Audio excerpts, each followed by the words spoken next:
भक्ति दो प्रकार की होती है, एक सगुण भक्ति और एक निर्गुण भक्ति। मैंने कहा कि हम मंदिरों में जाते हैं, पूजा पाठ करते हैं, लोगों की मान्यता यह है कि वही सगुण भक्ति है। नहीं, सगुण भक्ति वो नहीं है। वह भक्ति के मार्ग में पहला पाठ है पूजा पाठ। थोड़ा बहुत दिया अगरबत्ती दिखाए, पूजा कर लिए, पाठ कर लिए, पान चढ़ा दिए, प्रसाद चढ़ा दिए, और वह भी संस्कार के संवर्धन के लिए, संस्कार को थोड़ा दृढ़ करने के लिए अच्छी बात है, वो करना चाहिए। लेकिन सगुण भक्ति का अर्थ यह है कि जिसमें गुण माता पिता की सेवा करना, ये सगुण भक्ति के दायरे में आता है। गुरु की सेवा करना यह सगुण भक्ति के दायरे में आता है, क्योंकि माता पिता के अंदर गुण निहित है, गुरु के अंदर गुण निहित है। यही कारण है कि हमारा वेद शास्त्र, सनातन परंपरा माता पिता को देवी के समान देखा। वेद में जो देवी देवता की चर्चा की गई, तो उस देवी देवता चर्चा के क्रम में वेद में सबसे पहले 4 देवों की गणना की गई। चौथा देव के अलावा 5वां देव नहीं बताया गया है। पूरे वेद को पढ़िए तो उस वेद को पढ़ने में जितने देवताओं का नाम हम जानते हैं अथवा पूजा पाठ करते हैं, वेदों में ऐसे किसी भी देवता की चर्चा नहीं है। वेदों में प्राकृतिक शक्ति को देव माना गया है और उन्हीं प्राकृतिक शक्ति के नाम पर मंत्र बनाए गए, उसी मंत्र की पूजा और उपासना की गई। पुराणों में जितना देवी देवता हम लोग जानते हैं, ये देवी देवता न तो वेद में है, न शास्त्र में है, न उपनिषद में है। ये सारे के सारी देवी देवता पुराणों के द्वारा इस संसार में लाया गया है, वेद शास्त्र उपनिषद में नहीं है। तब उसमें क्या है? वेदों में, शास्त्रों में प्राकृतिक शक्तियों को देव माना गया। जैसे आकाश में सूर्य निकलता है तो सूर्य को देव कहा गया, हवा चल रही है तो हवा को देव कहा गया, वृक्ष खड़े हैं, कहीं फल देने वाले वृक्ष हैं, उसको देव कहा गया, नदियों में पानी का प्रवाह चल रहा है उसको देव कहा गया, आसमान से वर्षा हो रही है तो उस वर्षा को देव कहा गया, आसमान में बिजली चमक रही है तो चमकते हुए बिजली को देव कहा गया, आसमान में बादल गरज रहे हैं तो गरजते हुए बादल को देव कहा गया। अर्थात वैदिक काल में प्रकृति से उत्पन्न शक्तियों को देव कह करके उसकी उपासना करने की प्रथा थी, उसको देव कहा जाता था।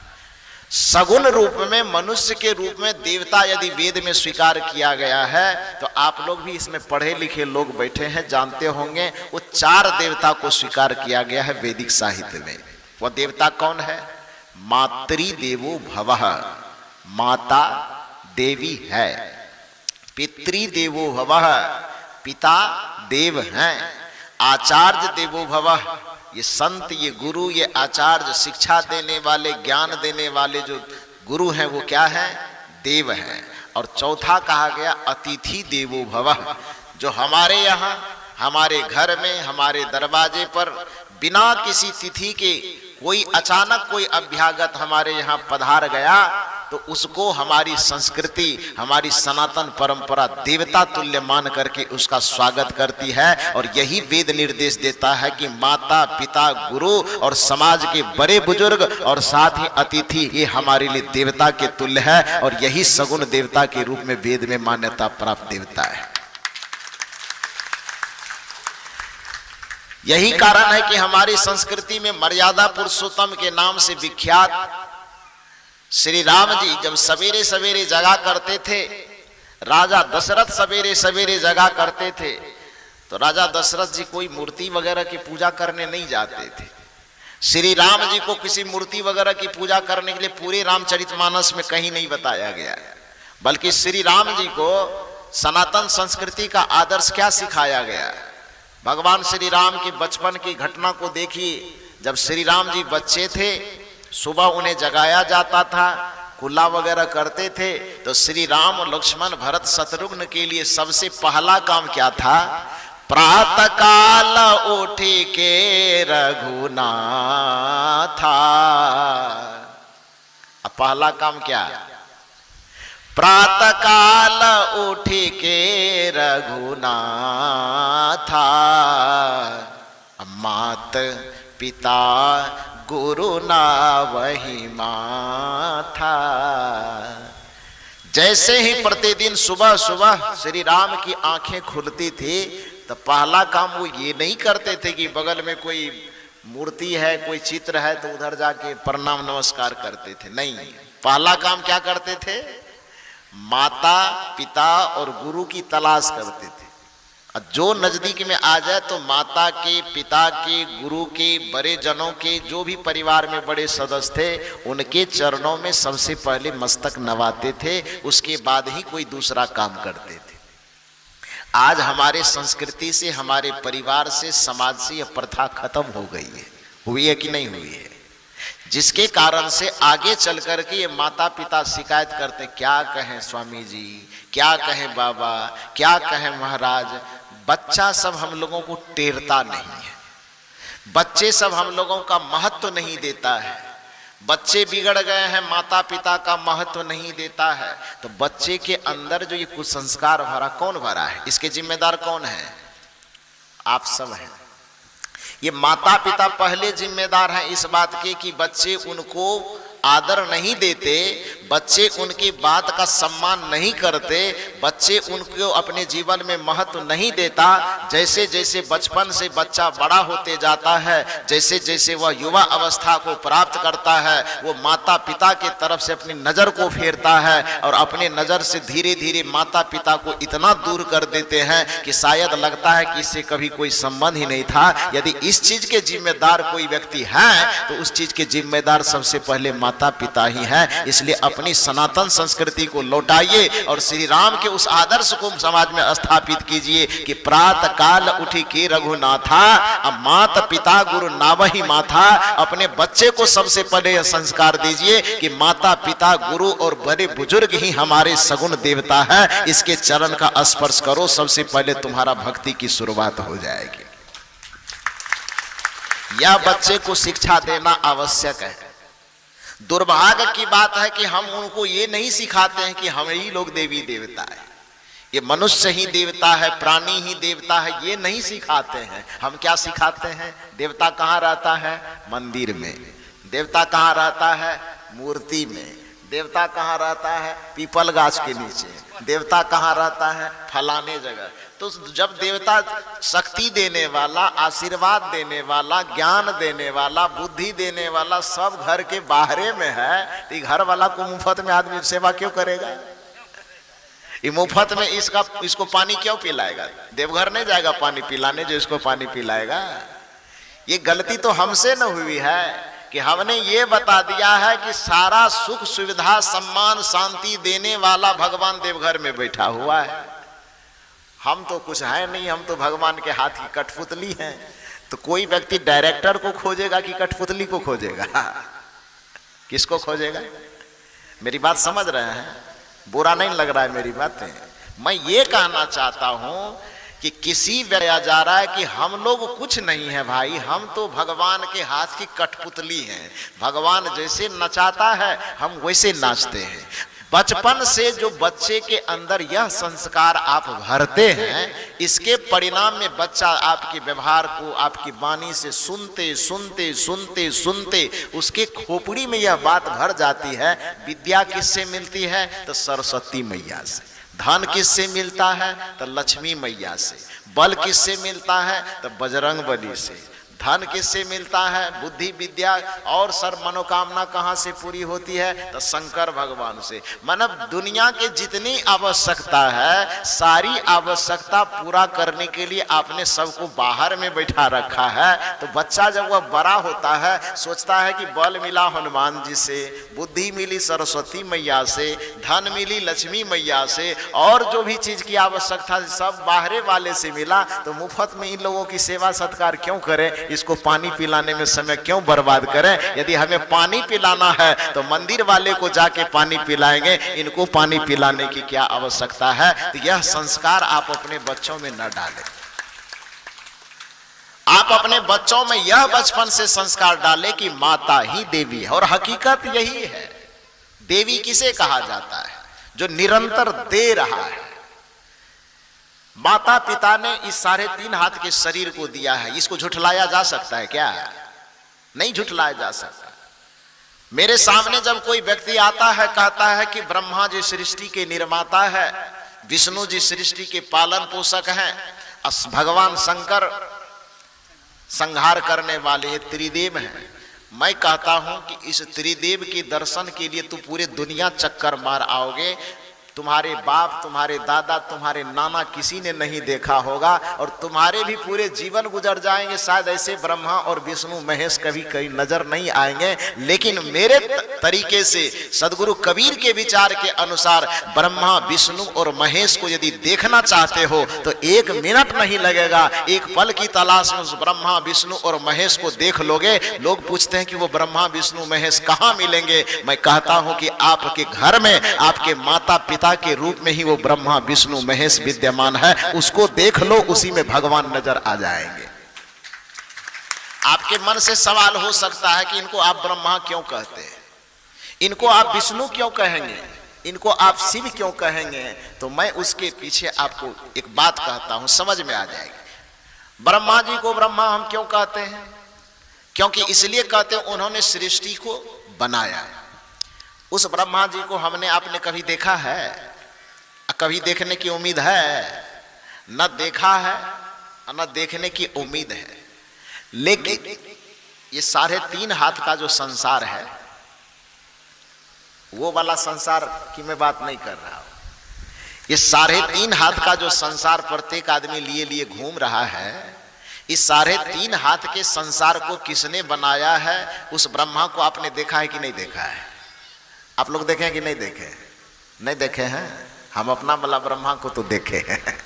आप लोग देखे हैं कि नहीं देखे? आप लोग समझिए। देखे कि नहीं देखे हैं? तो उस पूरे संसार वाले ब्रह्मा को किसी ने देखा है कि नहीं देखा? सदैव सुनी सुनाई बात कर रहा उस ब्रह्मा के विषय में। लेकिन इस 3.5 हाथ के ब्रह्मांड को, इस पूरे 3.5 हाथ के संसार को किस ब्रह्मा ने बनाया है? उस ब्रह्मा को माता पिता के रूप में हम भी देखते हैं, आप भी देखते हैं। इसलिए इस संसार को बनाने वाले माता पिता को ब्रह्मा मान करके सब दिन उसकी पूजा और सेवा कीजिए, उसका आदर और सम्मान कीजिए। ये ब्रह्म देवता की पूजा करना हुआ, क्योंकि बनाने वाले को ब्रह्मा कहा जाता है। इस शरीर किसने बनाया है? कोई शर्मा जी बनाए हैं क्या? कोई कारीगर बनाए हैं? नहीं बनाए हैं। तब किसने बनाया है? माता और पिता दोनों मिल करके इस शरीर को बनाया है। तो इस शरीर और इस जीवन का निर्माण करने वाले, इस शरीर और जीवन की सृष्टि करने वाले माता पिता को ब्रह्मा न कहा जाए तो क्या कहा जाए? समझ रहे हैं? विष्णु को हम विष्णु क्यों कहते हैं? विष्णु की महत्ता क्या है कि वो कहते हैं कि पूरे ब्रह्मांड का पालन पोषण करते। तो पूरे ब्रह्मांड के पालन पोषण कौन करता है, कौन किसके पास ठेकेदारी है, वो तो वो समझे। लेकिन आप ये बताइए कि जब से आप जन्म लेकर के इस संसार में आए, ये 3.5 हाथ का संसार जो आपने लेकर के आया, इस 3.5 2 केजी 5 केजी के शरीर को खिला के, पिला के, पाल के, पोस करके 75 केजी का जो शरीर बना दिया है, ये कोई ब्रह्मा बनाया है कि आपके माता पिता बनाया है? कौन बनाया है? तो संसार का पालन पोषण कौन करता है, इसकी जानकारी हो अथवा नहीं हो, लेकिन इस शरीर को पाल करके, पोष करके सुदृढ़ बनाने वाला, विवेकी बनाने वाला, इतना 5 केजी के शरीर को ये 50 केजी का शरीर बनाने वाला, इसका पालन पोषण करने वाला विष्णु कौन है? उस माता पिता को प्रत्येक व्यक्ति जानता है। इसलिए माता पिता को ही विष्णु समझ करके उसकी पूजा, सेवा और सम्मान करते रहना चाहिए। भगवान शिव की विशेषता क्या है? भगवान शिव की विशेषता कहा जाता है कि कोई बुराई बढ़ जाए, कोई पाप बढ़ जाए, कोई अज्ञानता बढ़ जाए तो उसका वो संहार करते हैं। यानी बनाने की जिम्मेदारी ब्रह्मा जी के पास, पालन पोषण करने की जिम्मेदारी विष्णु के पास, उसमें कोई गड़बड़ी आ जाए, बुराई आ जाए तो उसका संहार करने की जिम्मेदारी किसके पास? भगवान शंकर के पास। एक बात मैं फिर आप लोगों से पूछता हूं, चूंकि इधर जितने लोग बैठे इसमें अधिकांश लोग मां की भूमिका में जी रहे हैं, इधर जितने लोग बैठे हैं इसमें से अधिकांश लोग पिता की भूमिका में जी रहे हैं। तो आपको ये अच्छे तरीके से पता होगा आपके बच्चे जब जन्म लेते हैं तो अपने बचपना स्वभाव के कारण उसमें बहुत सारी गड़बड़ियां होती है। गड़बड़ियां क्या होती है? यदि उसमें झूठ बोलने की आदत आ जाए, उसमें चोरी करने, किसी का सामान चुराने की आदत आ जाए, किसी को गाली देने की आदत आ जाए, किसी को मारने की आदत आ जाए, किसी का कुछ सामान तोड़ देने की आदत आ जाए, और यदि आपके बच्चे में यह बुराई धीरे धीरे आने लगती है तो उस बुराई को दूर करने के लिए अलग से कहीं से कोई भगवान आता है कि आप ही लोग डंडा मार मार करके सीधा करते हैं? क्या करते हैं? यदि बच्चा किसी का सामान चुराने लगे, यानी उसके अंदर चोरी का अवगुण आया, तो उस चोरी के अवगुण को खत्म करने के लिए अलग से किसी भगवान को बुलाते हैं कि डंडा लेके आप ही रपेटते हैं? बताइए, आप लोग बताइए, माता पिता रपेटते हैं कि नहीं? यदि उस बच्चे के अंदर झूठ बोलने की आदत आ जाए, माने एक प्रकार का अवगुण उसके अंदर आ गया, गलती आ गई, तो उस बच्चे के उस झूठ बोलने की आदत को खत्म करने के लिए कौन डांटते हैं? माता पिता डांटते हैं। डांटते हैं कि नहीं? यदि किसी से झगड़ने की उसमें आदत आ गई, विद्यालय गया, खूब मारपीट कर रहा, उठा पटक कर रहा है, और आकर के किसी ने शिकायत की कि आपके बच्चे लड़ते झगड़ते हैं, दूसरे का नाक मुंह नोच लेता है, दूसरे का किताब फाड़ देता है, यह शिकायत लेकर के यदि आपके बीच में आया, तो इस अवगुण का संहार करने के लिए अलग से कहीं कोई शंकर भगवान आता है कि आप ही लाठी डंडा उठा के ठीक करते हैं? क्या करते हैं? ठीक करते हैं कि नहीं? बच्चे यदि खाना पीना नहीं खा रहे हैं, कहते हम नहीं खाएंगे, बर्फ खाएंगे तो ये खाएंगे, चॉकलेट खाएंगे, खाना खाएंगे ही नहीं, तो उसके आगे में थाली रख करके और दूसरे हाथ में छड़ी नहीं तो लाठी नहीं तो बेलना लेकर के कौन बैठता है? कौन बैठता है? जो मिल जाए, छड़ी मिल जाए तो वही सही, लाठी मिल जाए तो वही सही, और नहीं तो बगल में रोटी बनाने वाला बेलन है तो वही सही। लेते हैं कि नहीं लेते हैं? और कुछ ना मिले तो हाथ तो है ही है, धराधर दिए दो चार तमाचा और उसको ठोक ठाक करके सीधा करने वाला कोई अलग से शंकर भगवान आता है कि ये माता पिता होते हैं। कौन होते हैं? तो इतनी सी बात समझ जाइए कि इस शरीर का, इस जीवन का निर्माण करने वाला ब्रह्मा माता पिता है। इस शरीर, इस जीवन का निर्वाह करने वाला, पालन पोषण करने वाला भी माता पिता है। और यदि इसके अंदर, इस जीवन में कोई पाप, कोई बुराई, कोई विकृति, कोई कुसंस्कार, कोई विचार आ गया, तो उसका संहार करने वाला भी, उसको दूर करने वाला भी ये माता पिता रूपी शिव ही है। इसलिए ब्रह्मा, विष्णु और महेश तीनों का रूप त्रिमूर्ति के रूप में अपने माता पिता और गुरु के रूप में देख करके उसकी सेवा, उसका सम्मान, उसका आदर जीवन भर करते रहना ब्रह्मा विष्णु महेश की सबसे बड़ी पूजा है। और जो ऐसा नहीं करता है, माता पिता का अनादर करता है, गुरुजनों का अनादर करता है, समाज के बड़े बुजुर्गों का अनादर करता है, और पूरे जीवन यदि वह मंदिरों में दौड़ता रहे फिर भी कोई देवता उससे प्रसन्न नहीं होता है, उसको आशीर्वाद नहीं देता है।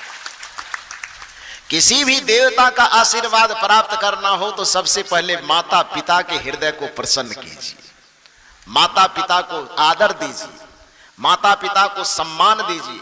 क्योंकि हमारे नीतिविद कहते, महर्षि मनु का कथन है कि यंग माता पितृ क्लेशं सहेत संभवे निर्णाम न तस्य निष्कृति शक्या कुर्तंग वर्षं सतेरपि, कि एक माता पिता को बाल बच्चे जन्म देने में, उसका पालन पोषण करने में, उसको पढ़ा लिखा करके विद्वान महान चरित्रवान बनाने में माता पिता की जो परिश्रम का पसीना छूटता है, उस पसीने की जो कीमत है, उस पसीने की जो लागत है, वह बच्चा उस लागत के कर्जा से मुक्त होने के लिए 100 वर्ष तक भी माँ बाप के चरणों में सरसों का तेल रगड़ रगड़ करके उसके कर्जा से मुक्ति पाना चाहे तो भी वह बच्चा अपने माँ बाप के कर्जे से मुक्त नहीं हो सकता है। हजरत ईसा मसीह ने कहा कि सरसों का तेल लगाना तो थोड़ा सस्ता हो गया। हजरत ईसा मसीह ने कहा कि थोड़ा 2 कदम इससे और आगे बढ़ करके मैं कहता हूं कि एक माता पिता का उपकार अपने बच्चों के प्रति इतना होता है, एक माता पिता के जीवन की ऊर्जा अपने बच्चों के विकास में इतनी ज्यादा लगती है कि यदि वह बच्चा सोचे कि अपने माता पिता के इस कर्जा से मुक्त होने के लिए हम अपने शरीर के चमड़े को छील करके और माता पिता के पैर का जूती बना दे और उसको जूती पहना करके रोड पर टहलावे और फिर भी उसके कर्जे से हम मुक्त हो जाए, तो पर भी वह बच्चा अपने माता पिता के कर्जों से मुक्ति नहीं पा सकता है। इतना बड़ा उपकार माता पिता का है। इसलिए हम लोग भजन में गाया करते हैं, माँ बाप से बढ़कर जग में कोई दूजा नहीं खजाना, जिसने तुझे जन्म दिया रे दिल उसका नहीं दुखाना। आपके अपने पसंदीदा YouTube चैनल खुशहाल जिंदगी टीवी का मकसद है आपको वहां पर पहुंचाना, उस शिखर पर बिठाना जिसके लिए आपका जन्म हुआ है। धर्म के नाम पर केवल पोंगापंथी और दकियानुसी विचारों में ना अटके रहें, ना ही किसी कर्मकांड, पाखंड, ढोंग, ढकोसले, भ्रम और अंधविश्वास तथा छू मंतर और जादू मंतर चमत्कार में उलझे रहें। इसके लिए जन्म नहीं हुआ है। ये तो बिल्कुल सतही बातें हैं, बच्चों का खिलौना है। आपको सम्राट होने के लिए जन्म मिला हुआ है।